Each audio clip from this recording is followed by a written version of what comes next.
O texto da PEC de transição deve ser apresentado nesta quarta-feira pela equipe do presidente eleito Lula e a pergunta que vem sendo feita entre políticos e economistas é como essa proposta deve impactar na economia brasileira.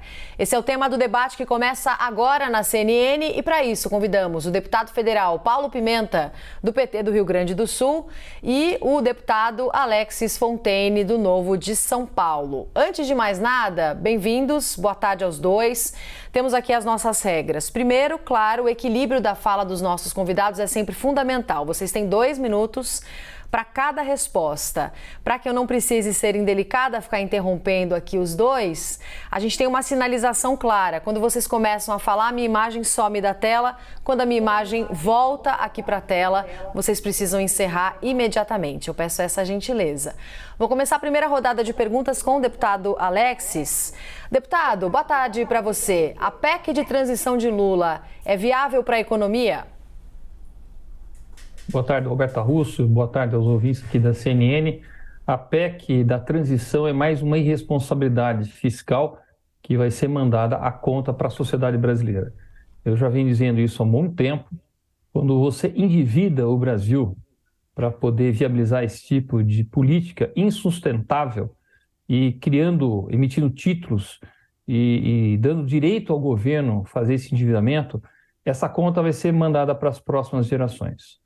Com o atual sistema tributário, que é regressivo e que, no final das contas, vai ser pago por impostos pagos pelos brasileiros, essa conta vai ser paga pelos mais pobres novamente. Então, é dar com uma mão e tirar com outra. Literalmente é isso que vai acontecer e dando um sinal muito ruim ao mercado de que não se respeita a responsabilidade fiscal, no sentido de que se tem toda forma de abertura, gaste quanto quer, não vai procurar aonde é a origem disso. E vamos lembrar que o PT, apesar de ter falado durante a campanha de que faria isso, e todo mundo devia acreditar que ele faria isso, ele não afirmou de onde viriam os recursos para isso.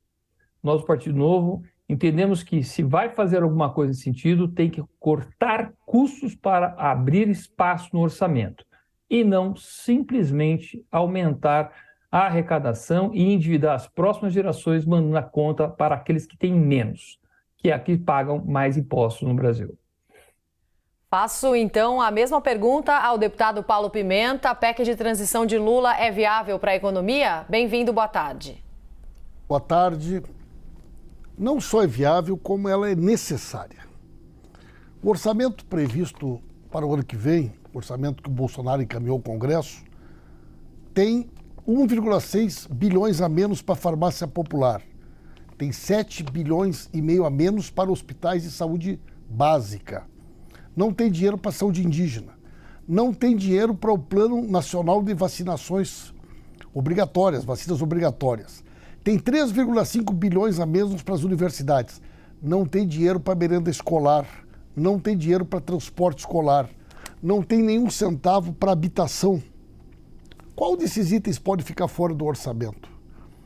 O presidente Lula e o próprio Bolsonaro assumiram durante a campanha eleitoral um compromisso de um auxílio emergencial, um Bolsa Família de R$600. Nós temos hoje 21,6 milhões de famílias que recebem esse auxílio. 33 milhões de brasileiros e brasileiras passando fome. É possível deixar isso fora do orçamento? Nós temos uma quantidade enorme de obras paralisadas. Obras de infraestrutura rodoviária, creches, postos de saúde, que as obras começaram, foram paralisadas ou estão num ritmo muito lento. É possível nós deixarmos essas obras simplesmente do jeito que estão? É racional? É bom uso do dinheiro público? É evidente que não. A PEC é para isso, para garantir o recurso da saúde e da educação, para garantir o Bolsa Família e para retomar obras paralisadas na infraestrutura, na educação e na saúde. Não tem nada de irresponsabilidade fiscal. Muito pelo contrário.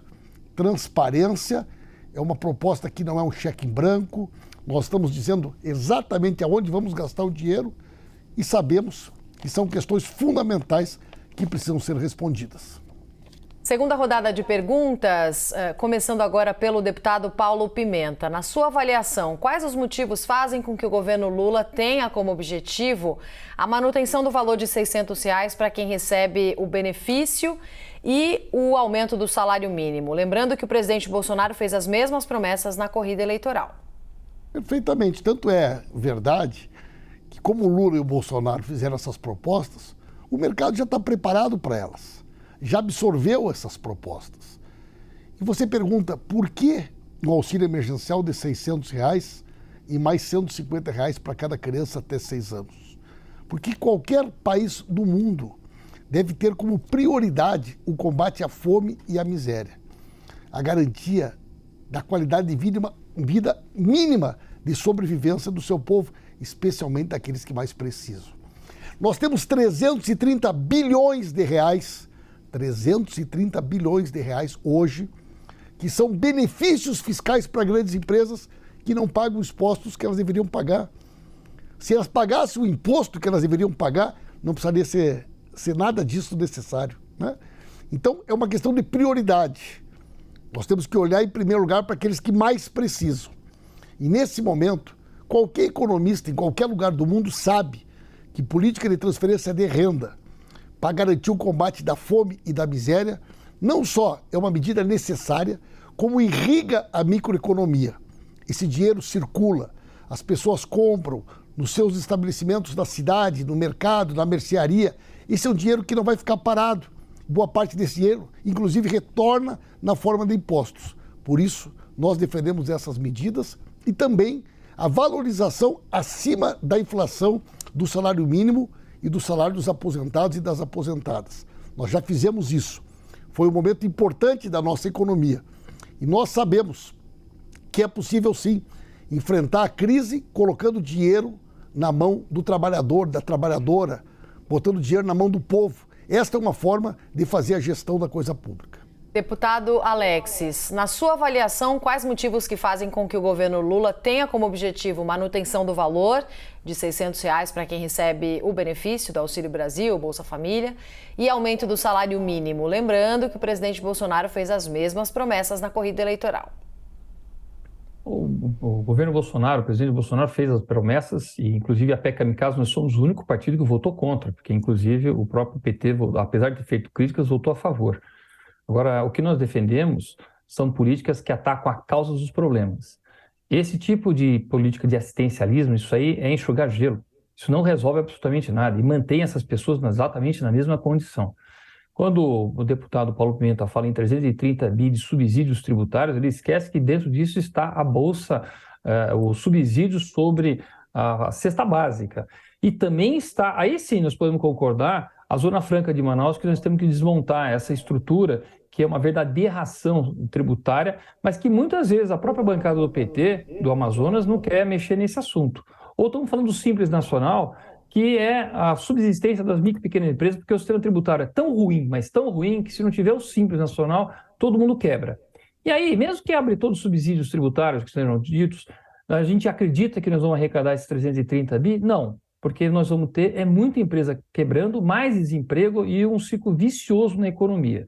Se a gente quer resolver o problema da fome, o problema histórico da fome brasileira, a gente tem que gerar emprego e renda. Porque o problema da fome brasileira não é a falta de comida, é a falta de renda para poder comprar comida. O Brasil é um grande produtor mundial de comida, temos como alimentar o Brasil o mundo inteiro, mas continuamos com uma política de empobrecimento, de uma neoescravidão, de uma dependência do Estado que não liberta as pessoas. Olha o que acontece com o Nordeste está completamente prisioneiro de políticas e não consegue ficar autônomo, conseguir ganhar o próprio sustento. Uma política que, de fato, ataque a causa do problema da miséria, da fome no Brasil.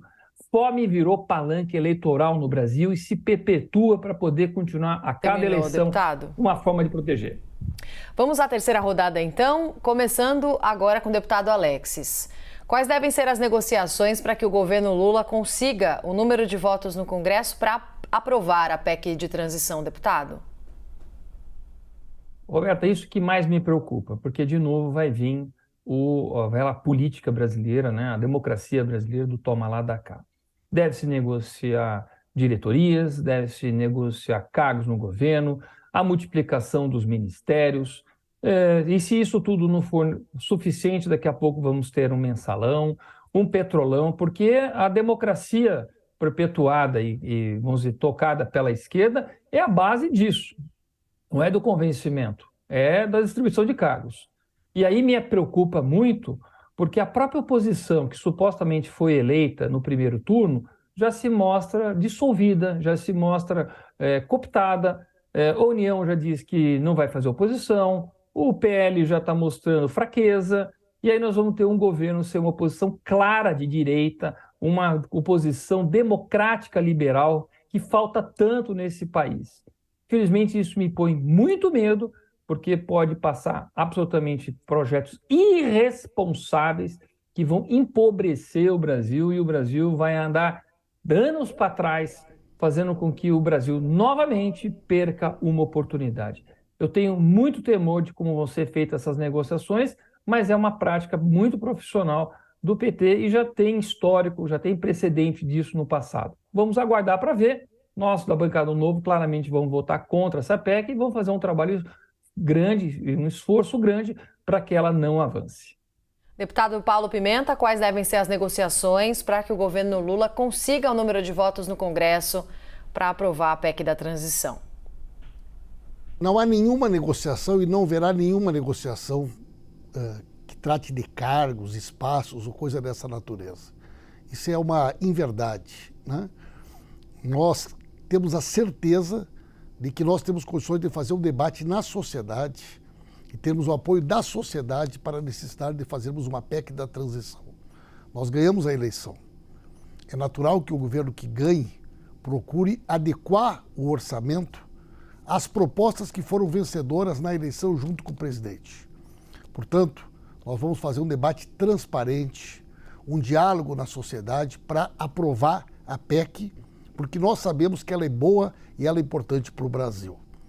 Aliás, deputado, esse governo que está aí, sim, é um governo que tem 3 marcas: a corrupção, a má gestão, né, e o oportunismo, porque transformou a sua base no Congresso, a base de cargo, de apoio, de troca de favores, de orçamento secreto, e o partido de vocês apoiou o Bolsonaro.